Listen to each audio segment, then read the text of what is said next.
All right, welcome back, ladies and gentlemen.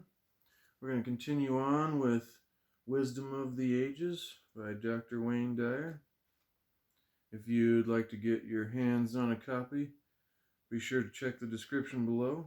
I've got an Amazon link down there, and that'll give me a small little commission if you use that link. Use that link. That'll give me a little bit of support. Now, the one we're looking at today is called Balance. Leonardo da Vinci. I was excited for this one last time. Let's see where we end up going, ladies and gentlemen. Now, it starts out. Every now and then, go away. Have a little relaxation. For when you come back to your work, your judgment will be sure.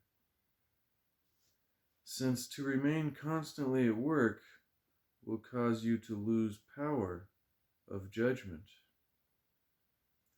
Go some distance away, because the work appears smaller, and more of it can be taken in at a glance. And a lack of harmony or proportion is more readily seen. Leonardo da Vinci, 1452 to 1519. Italian painter, sculptor, architect, musician, engineer, mathematician, scientist. Leonardo da Vinci was one of the greatest intellects in the history of mankind. When a man such as da Vinci gives advice, I, for one, am willing to listen with fixed attention. He has been called by many historians the man with the most inquiring mind of all time. Now that's quite a compliment. His accomplishments were prodigious, and he is often credited with being the initiator of the Renaissance, which moved man out of the Dark Ages.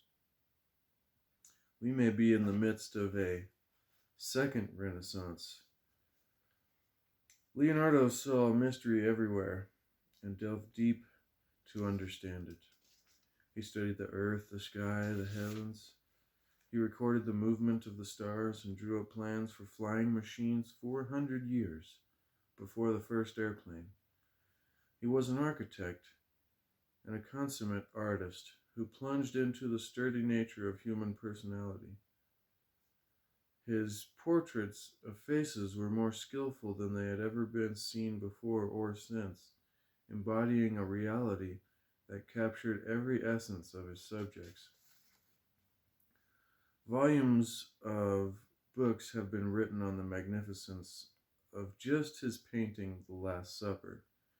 No subject escaped Leonardo's inquiry, and in this piece of advice quoted above, he offers you a tool for your own creative outlets as well.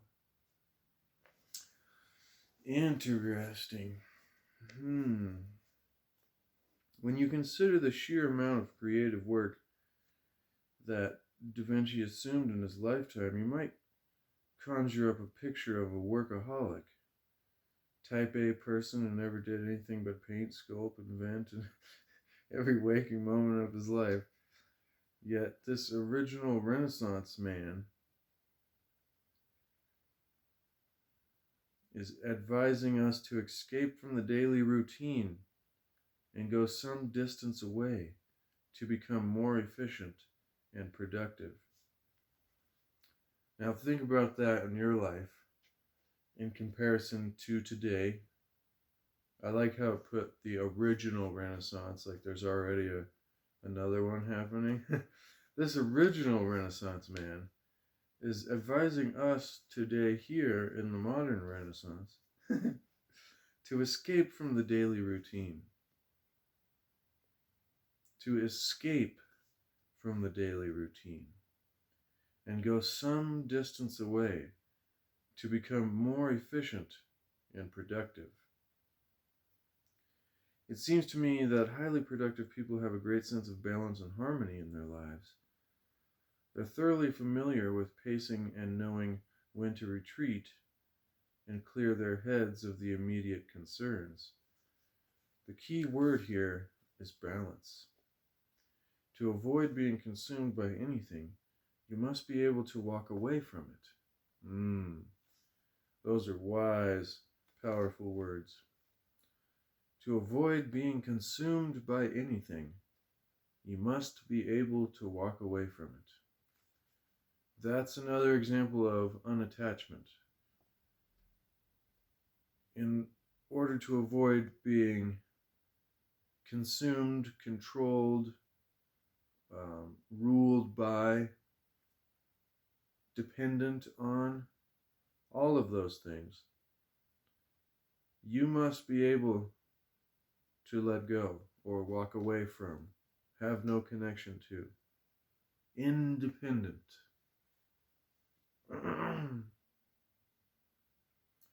In the process of walking away, you begin to see your work or family or project from a perspective that appears smaller, according to Leonardo.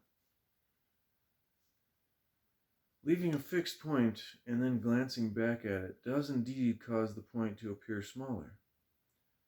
But from a distance, you can actually take in more of that point in one swift glance. Thus, any weakness or flaws can be spotted in an instant.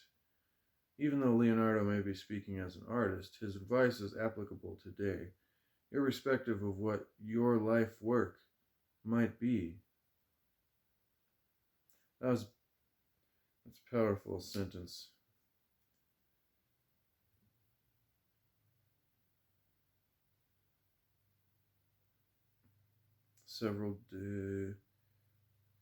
Even though Leonardo may be speaking as an artist, his advice is applicable today, irrespective of what your life work may be. I found Leonardo's advice to be applicable to me in my own work of writing and speaking, Wayne Dyer says, as well as in other projects. When I leave my research and the yellow legal pads that I write on to go...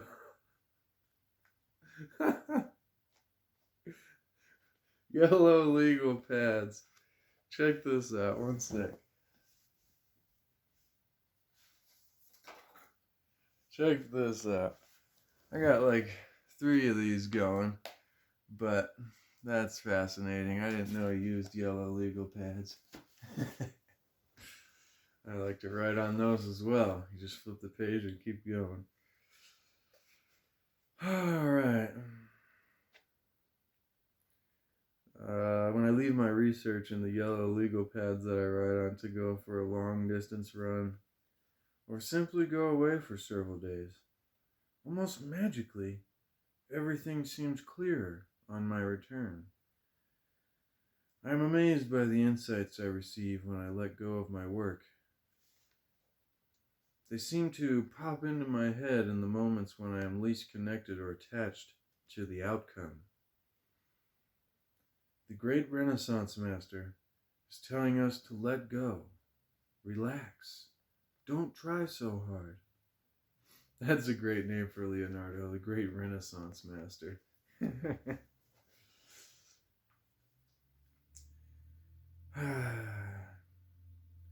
Let go, relax, don't try so hard. Remove the struggle and allow our natural divine guidance to assist us. He says, have a little relaxation for when you come back to your work and your judgment will be sure.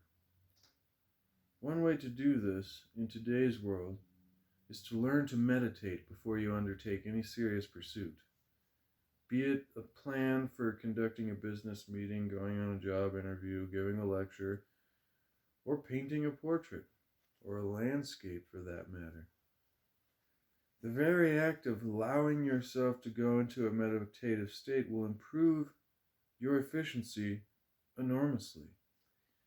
In the past 10 years, I have never gone before an audience without first spending a minimum of an hour, usually more, he says, alone, in a state of meditation. When I emerge from my relaxing meditation, I find that I can walk on stage or pick up my pen with a sense of confidence that I am connected to a higher part of myself that knows no fear. I become an observer of myself doing the work, and everything seems to flow as if the hand of God is guiding my tongue or my pen. Isn't that beautiful? That's beautiful. That's how you want to live life, no matter what you're doing. Just become an observer of myself, doing the work. And everything seems to flow as if God is guiding my tongue or my pen, or my hand, or my body, my whatever it is. In the process of getting some distance between yourself and your work and relaxing into that space, you are inviting divine intervention into your activity.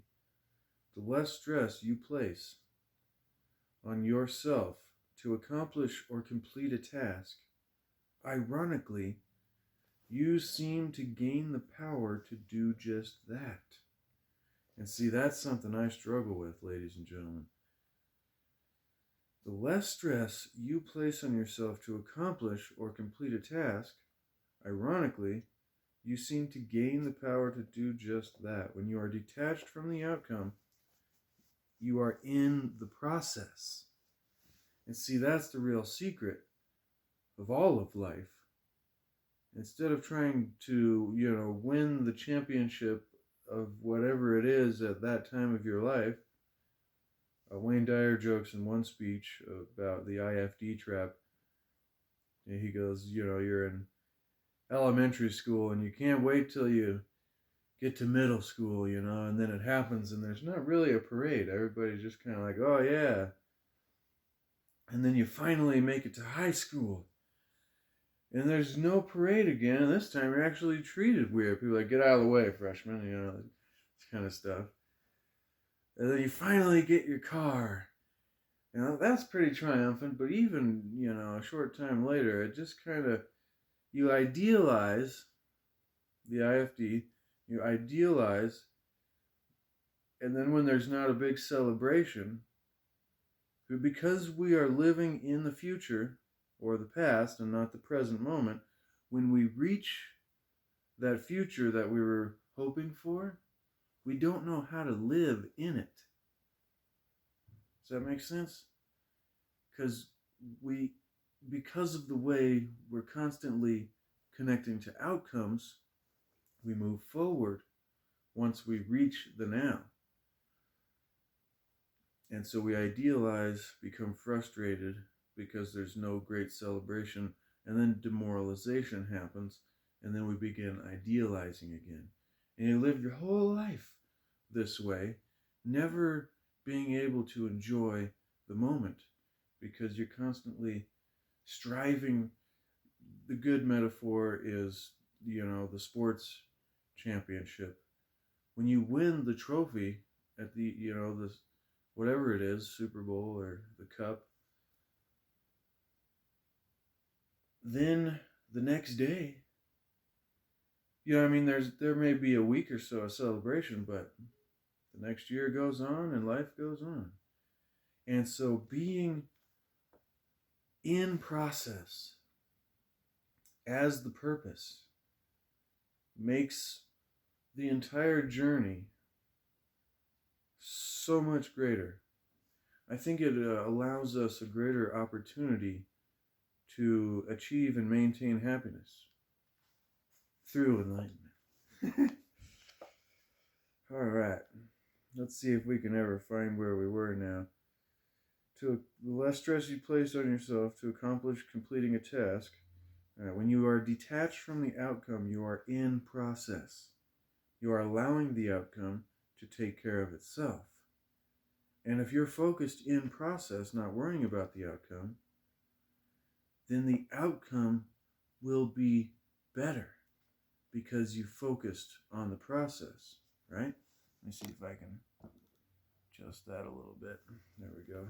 Get me more centered up here. The lights are getting kind of bright. That's powerful little sentiment there, though. It's important. When you allow the outcome to take care of itself, you can see this principle at work in activities of pleasure. Think about that. For example, on a dance floor, Wayne Dyer says, your objective is not to end up at a particular place on the floor. In dancing, the object is to enjoy the dance. And where you end up is left to the process of dancing. So I'm going to read that again and put in the word painting just for myself here. For example, on a canvas, your objective is not to end up with a particular painting. The object is to enjoy the painting, and where you end up is left to the process. And it doesn't quite work as good with dancing. Music is a better comparison to that. For example, when you play a guitar, your objective is not to end up on a particular note, but rather the playing is the object. Where you end up is left to the process of the playing. Dancing works best for that one. Similarly, at a concert, your purpose is not to get to the end of the music. There we go, he explains it better. But to enjoy each moment of the concert or the music. Getting to the end is of no concern when you're enjoying the song. Think of eating a banana. What is the purpose? To get from one end to the other, or to enjoy each bite?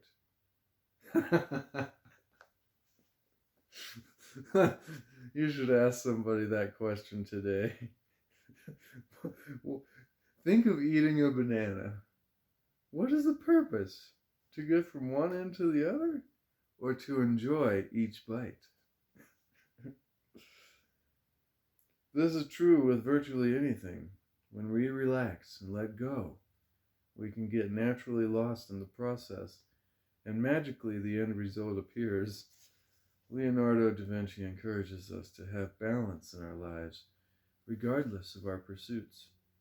By all means, get involved in your activities, but try to enjoy them for what they are, rather than the final outcome. Moreover, be willing to walk away from an activity when you feel judgment is out of harmony or proportion. When you feel your judgment is out of harmony or proportion. By doing so, you gain perspective, and paradoxically, you sharpen rather than lose your creative power. To put this advice of the original Renaissance master, Renaissance man, to work in your life, Wayne Dyer leaves here 4 suggestions. First, it looks like 3 actually, sorry. Practice detaching from outcome in your work and projects, which is difficult for me, probably just as well as anybody else watching. Be in the moment, enjoying your activities for the sheer joy of the action, rather than how they will turn out. Which is kind of why I decided to do these readings. I enjoy it, and I wanted, it's just something I enjoy that I wanted to share. So it's like, heck, but I had all these judgment thoughts. I was like, no, you can't just do that. You have to, all these limiting the things that the mind does. Now, sorry, I'll stop interrupting here. Be in the moment, enjoying your activities for the sheer joy of the action rather than how they will turn out. Walk away from your work from time to time to do nothing. No time restraints, no deadlines, no alarm clocks. In fact, no clocks at all. Just let yourself be. and notice how free you feel. This kind of distancing without restraints will bring you back to your work with new vigor and much sharper judgment. Number 2, do what I do frequently if I ever feel stuck. Simply turn the entire thing over to God, Source, Universe, Tao, Contenfloss, Luis, whatever you want to call it. That divine universal intelligence. That's a good one. And say, I don't know what to do at this point, and I feel stuck for answers. I'm asking for guidance. Guide me in resolving this problem. It may sound simplistic, but it always seems to work. The answers come and clarity is restored. Remember, number 3 here. Remember that one of the greatest achievers of all time, in a myriad of endeavors, advises you to, every now and then, go away. Have a little relaxation. If there is anyone whose advice I would follow, it is the original Renaissance man, Leonardo da Vinci. Boom. Shoot. If you ever need an excuse to take a personal vacation, just kind of escape, Leonardo da Vinci's advice says that we should take time and listen to yourself. Because there are times that you will hear inside yourself, I'd like to just step away from it all. But then that other part comes in, the limiting thoughts, and the ego mind says, no, you can't. You gotta do this, and you gotta do that, and this and that's gonna happen. And remember the wisdom of the Renaissance, the original Renaissance master, that we should step away. And in doing so, our judgment will become much better. Or our viewpoint, our perspective, our understanding of the path. Well, hope you enjoyed that, ladies and gentlemen. I thought that was beautiful. Once again, if you'd like to get your hands on a copy of one of these, which I highly recommend to support the author, click the Amazon link in the description below. And if you'd like to own one of my paintings, there's also a link for that down below. Shoot, I think you could probably find one of these hoodies if you want one somewhere down there. But anyways, thanks so much for watching. I hope you get value out of this. If you do, smash the like button. Be sure to subscribe and be back in the future for more wisdom of the ages. And just check that guy out. All right. Seek to achieve and maintain happiness through enlightenment, ladies and gentlemen. And seek to discover the hidden wisdom of the ages.